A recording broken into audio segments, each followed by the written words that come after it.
Hello everyone, welcome to my YouTube channel. हमारे YouTube channel VKMGS center में आप सबका बहुत बहुत स्वागत है। हम लोग इस सेशन में भारतीय संविधान का अध्ययन कर रहे हैं। इसमें हम लोगों का जो भी भाग है, संविधान के अनुच्छेद हैं और अनुसूचियां हैं, उसके बारे में हम लोग जानकारी प्राप्त कर रहे हैं। तो आज के क्लास का जो पार्ट है वह है भारतीय नागरिकता, जो भाग 2 और अनुच्छेद 5 से लेकर 11 तक में इसका वर्णन दिया हुआ है। तो आइए हम लोग देखते हैं कि भारतीय नागरिकता क्या है। भारत में एकल नागरिकता का प्रावधान है, यानी कि भारत में जो प्रावधान है संविधान में वह है एकल नागरिकता का है। भारतीय नागरिकता अधिनियम 1955 ईस्वी के अनुसार निम्न में से किसी एक आधार पर नागरिकता प्राप्त की जा सकती है। जो संविधान में वर्णित है कि नागरिकता प्राप्त करने के लिए, तो वह 1955 ईस्वी के अनुसार भारतीय नागरिकता अधिनियम के तहत इसका वर्णन है। तो वह किस किस आधार पर भारत की नागरिकता प्राप्त की जा सकती है। तो पहला है जन्म से। प्रत्येक व्यक्ति जिसका जन्म संविधान लागू होने अर्थात 26 जनवरी 1950 को या उसके पश्चात भारत में हुआ हो, वह जन्म से भारत का नागरिक होगा। भारत का संविधान लागू होने से लेकर आज के समय तक जो भी व्यक्ति भारत में जन्म लिया है, उसका जन्म हुआ है, वह भारत का नागरिक होगा। और इसका जो अपवाद होता है, राजनयिकों के बच्चे और विदेशियों के बच्चे, ये जो हैं ये जन्म से मतलब भारतीय नागरिकता पाने का ये अपवाद है। दूसरा है वंश परंपरा द्वारा नागरिकता। तो वंश परंपरा के अनुसार जो नागरिकता है वह भारत के बाहर अन्य देश में, यानी 26 जनवरी 1950 ईस्वी के पश्चात जन्म लेने वाला प्रत्येक व्यक्ति भारत का नागरिक माना जाएगा, यदि उसके जन्म के समय उसके माता पिता में से कोई भारत का नागरिक हो।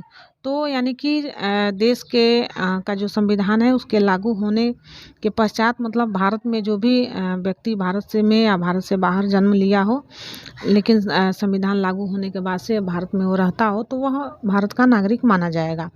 नोट में है कि माता की नागरिकता के आधार पर विदेश में जन्म लेने वालों को नागरिकता प्रदान करने का प्रावधान नागरिकता संशोधन अधिनियम 1952 द्वारा किया गया। यानी कि जो भारत की महिलाएं हैं, उनका अगर किसी विदेश में किसी के साथ शादी होती है तो उनके बच्चों को भारत की नागरिकता मिल सकती है।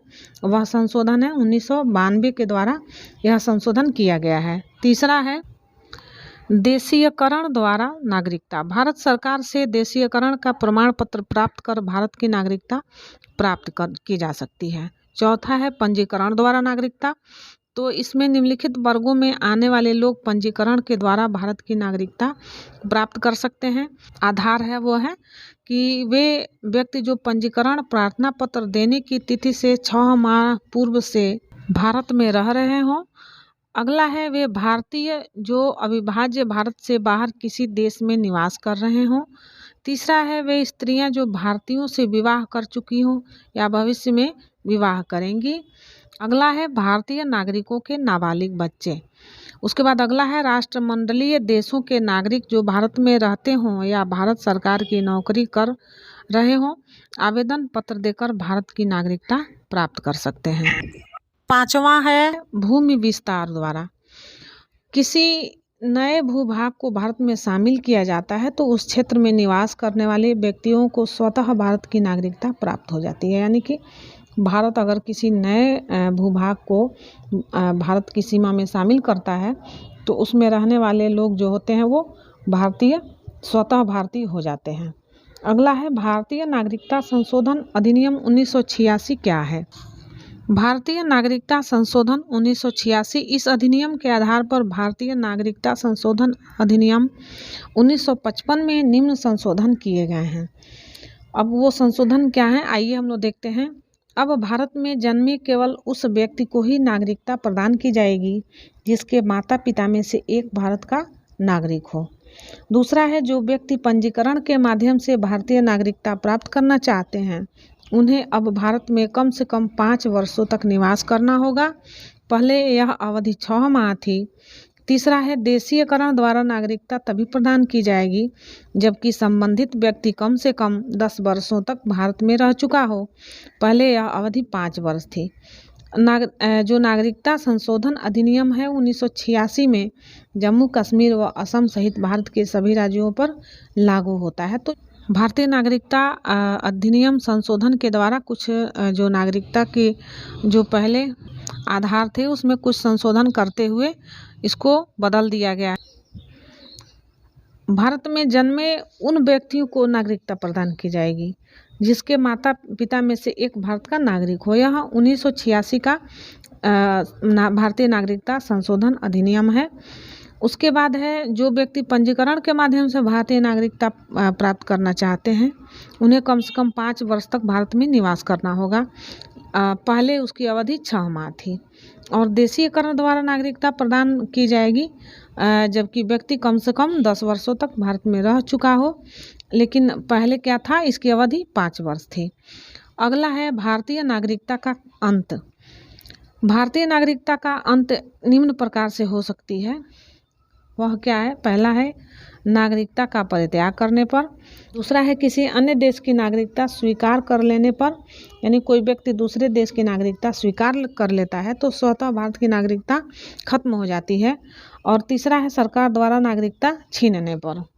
अगला है जम्मू कश्मीर राज्य के विधानमंडल को निम्न विषयों के संबंध में राज्य में अस्थायी रूप से निवास करने वाले व्यक्तियों को अधिकार तथा विशेषाधिकार प्रदान करने की शक्ति प्रदान की गई है। इसमें पहला है राज्य के अधीन नियोजन के संबंध में, दूसरा है राज्य में अचल संपत्ति के अर्जन के संबंध में, तीसरा है राज्य में अस्थायी रूप से बस जाने के संबंध में, और चौथा है छात्रवृत्तियां अथवा इसी प्रकार की सहायता जो राज्य सरकार प्रदान करे। तो जम्मू कश्मीर राज्य के लिए कुछ संशोधन अलग हुए हैं जो हैं यह निम्न हैं। अब हम लोग देखते हैं कि भारतीय संविधान के जो भाग हैं वे प्रमुख भाग कौन कौन से हैं। तो इसका जो पहला भाग है वह है संघ एवं उसका राज्य क्षेत्र। तो इसके बारे में अनुच्छेद 1 से 4 में वर्णित है, यानी कि संघ एवं राज्य और उस राज्य क्षेत्र जो है यह 1 से 4 अनुच्छेद में वर्णित है। भाग 2 है नागरिकता। यह जो वर्णित है 5 से लेके 11 तक के अनुच्छेद में भारतीय नागरिकता से संबंधित वर्णन है। तीसरा है मौलिक अधिकार। यह मौलिक अधिकार जो है अनुच्छेद 12 से लेके 35 तक में निहित है। चौथा है नीति निर्देशक तत्व। यह जो है 36 से लेके 51 तक के अनुच्छेद में दिया गया है। चौथा है मूल कर्तव्य। इसका क भाग है 51 क में है। पांचवा है संघ। संघ का वर्णन जो है 52 से लेके 151 तक अनुच्छेद में दिया गया है। छठवां है राज्य, यानी राज्य का जो भाग है 152 से लेके और 237 तक के अनुच्छेद में दिया गया है। आठवां है संघ राज्य क्षेत्र। इसका वर्णन 239 से लेके और 242 तक के अनुच्छेद में दिया गया है। 11वां है संघ और राज्यों का जो वर्णन है वह है 245 से लेके 263 तक अनुच्छेद में दिया गया है। 14वां है संघ एवं राज्यों के अधीन सेवाएं। यह है 308 से लेके 323 तक के अनुच्छेद में दिया गया है। 15वां है निर्वाचन संबंधी जो भी व्यवस्थाएं हैं वह 224 से लेके 229 तक के भाग में है। 17वां है राजभाषा। राजभाषा 343 से लेके 351 तक के अनुच्छेद में वर्णित है। 18वां है आपात उपबंध। यह 352 से लेके 360 तक के अनुच्छेद में वर्णित है। 20वां है संविधान संशोधन। संविधान संशोधन का जो वर्णन है 368 में दिया गया है। 368 अनुच्छेद में जो पार्ट था हम लोगों का भारतीय नागरिकता, इसको हम लोगों ने देखा, समझा, जाना। और हम लोग मिलते हैं इसके अगले सीरीज में मौलिक अधिकार के साथ, यानी मौलिक अधिकार क्या है, भारतीय संविधान में जो निहित मौलिक अधिकार हैं इसके बारे में हम लोग जानेंगे। इस तरह से आप लोगों को हमारा यह वीडियो कैसा लगा आप लोग लाइक कमेंट करिए, हमारे चैनल को सब्सक्राइब करिए और इस वीडियो को ज़्यादा से ज़्यादा शेयर करिए। हम लोग मिलते हैं संविधान के अगले पार्ट मौलिक अधिकार के साथ। तब तक के लिए thank you very much for watching this video. जय हिंद, वंदे मातरम।